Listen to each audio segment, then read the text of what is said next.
AC stadium walkers association ఆధ్వర్యంలో మంగళవారం AP state human rights ముస్లిం minority chairman Sheikh బాషాను నూతనంగా పదవి బాధ్యత చేపట్టిన సందర్భంగా walkers governor Ramanaidu, AC stadium walkers association అధ్యక్షులు క్రముద్దీన్, సీనియర్ న్యాయవాదులు విజయ్ కుమార్, సనీ సాహిబ్, రాజగోపాల్, యస్తాది ట్రైలర్స్ అసోసియేషన్ అధ్యక్షులు వెంకటేశ్వర్లు, షేక్ మదర్ మస్తాన్ వలి, నగరంలోని పలు వాకర్స్ అసోసియేషన్ ప్రతినిధులు ఘనంగా సన్మానించారు.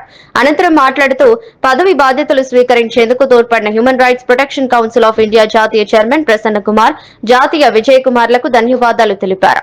తనను అభినందించిన ప్రతి ఒక్కరిని పేరు పేరున ధన్యవాదాలు తెలిపి ముస్లిం మైనార్టీ విద్యా వైద్య హక్కుల సదుపాయాల కోసం వక్ఫ్ భూముల అన్యాక్రాంతం కాకుండా సంపద సృష్టికే వినియోగించే విధంగా చంద్రబాబు నాయుడు శ్రీ పొంగూరు నారాయణ గారులను కోరారు. ఈ విషయమై సమగ్ర నివేదికను ఆంధ్రప్రదేశ్ కు అందించారు.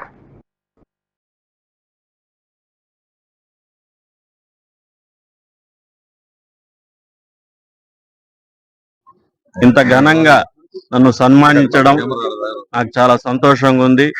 అదేవిధంగా నాకు హ్యూమన్ రైట్స్ ముస్లిం మైనార్టీ చైర్మన్ గా రాష్ట్రంలో పదవి ఇవ్వడం, అదేవిధంగా జాతీయ అధ్యక్షుడు ప్రసన్న కుమార్ గారు, విజయ్ కుమార్ గారు ఈ పదవిని నాకు ఇవ్వడం జరిగింది. అదేవిధంగా రాష్ట్రంలో జరుగుతున్న పరిస్థితులు కానీ, మైనార్టీల పట్ల జరుగుతున్న అక్రమాలు కానీ, అదేవిధంగా వక్ఫ్ బోర్డు ఆస్తుల మీద జరుగుతున్న పరిస్థితులు కానీ ఎన్నో పరిణామాలు జరుగుతున్నాయి. ఇది గత 50 సంవత్సరాల నుండి మైనార్టీలకి ఏం న్యాయం జరగటంలా.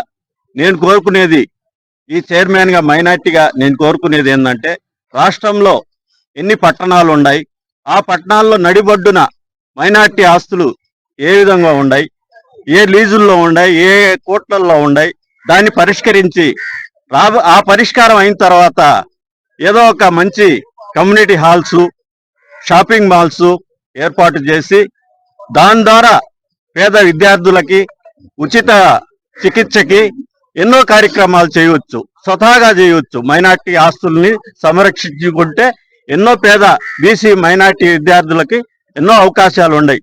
దాన్ని నేను రాబోయే రోజుల్లో బాబు గారికి దృష్టికి కానీ, నారాయణ గారి దృష్టికి కానీ, నాకు తెలిసిన ఎమ్మెల్యేలు, ఎంపీల ద్వారా నా ప్రతిపాదన రాష్ట్రంలో పట్టణాల్లో ఉండే మంచి వక్ఫ్ బోర్డు ఆస్తుల్ని ముందు పరిశీలించి ఆ ఆస్తుల్ని ఏ షాపింగ్ మాల్ కట్టాలా, ఇప్పుడుండే అప్డేట్ రాజకీయాల్లో మనం కొత్తదనంగా ఏదో ఆస్తుల్ని పోగొట్టకుండా ఉండే ఆస్తుల్ని మంచి షాపింగ్ మాల్స్, ఈ మంచి థియేటర్స్ కట్టి పేద విద్యార్థులకి, పేద ఉచిత చికిత్సకి, వాళ్ళకి ఏం కావాలన్నా హౌసింగ్ సోర్స్ కానీ, ఆ ఉండే షాపింగ్ మాల్స్ లో పేద కావాలన్నా నేను చేయగలుగుతాను. ఆల్రెడీ నేను కొన్ని విషయాల్లో చేస్తా ఉన్నాను పేదలకి. ఆల్రెడీ P4 లో కూడా మొన్న నాకు అవార్డు వచ్చింది. మున్సిపాలిటీలో ఒక స్కూల్ కి అడాప్ట్ చేసుకొని ఆ స్కూల్ కి కావాల్సినవి అన్ని చేస్తా ఉన్నాను. ఏ కార్యక్రమానికైనా నా వంతు నేను చేస్తాను. నేను ముందుంటాను. ఏ చట్టబద్ధ కార్యక్రమానికైనా సీనియర్ అడ్వకేట్స్ అందరూ ఉన్నారు. వాళ్ళ సలహాలు తీసుకొని నేను ముందుకు వస్తానని చెప్పి తెలియజేస్తాను. ఈరోజు స్మైల్ వాకర్స్ లో కుటుంబ సభ్యుడు నేను.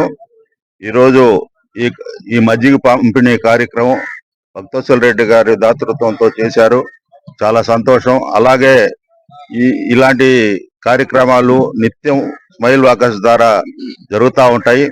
దాంట్లో భాగంగానే ఈరోజు తమ్ముడు మాజీ కార్పొరేటరు బాషా గారికి సన్మానం చేయడం జరుగుతుంది కమరుద్దీన్ ఆధ్వర్యంలో. దానికి చాలా సంతోషం. కాబట్టి ఆయనకి human rights chairman minority cell రావడం ఆయనకి చాలా సంతోషించి మన కమరుద్దీన్ గారు ఆయన్ని ప్రత్యేకంగా ఇక్కడికి పిలిచి సన్మానించాలని అనుకున్నారు. కాబట్టి వీళ్ళకి ఎంతో సహకరించాలని చెప్పేసి కోరుకుంటూ, ఎందుకంటే ఎక్కడ సమస్య ఉంటే అక్కడ అతను గ్రహించగలడు. ఆ సమస్యల పట్ల ఏంటంటే ఉన్నాను. ఈ రోజు మేము 2 కార్యక్రమాలు పెట్టుకున్నామండి. ముందుగా మజ్జిగ పంపిణీ కార్యక్రమం. ఇక్కడ ప్రతి ఒక్కరు వాకింగ్ చేసే పిల్లలు, పెద్దలు అలిసిపోతుంటారు కాబట్టి వారికి మజ్జిగ కార్యక్రమం చేయాలని ఈ రోజు స్టార్ట్ చేశాము. ఈ మజ్జిగ కార్యక్రమం కంటిన్యూ జరుగుతుంది.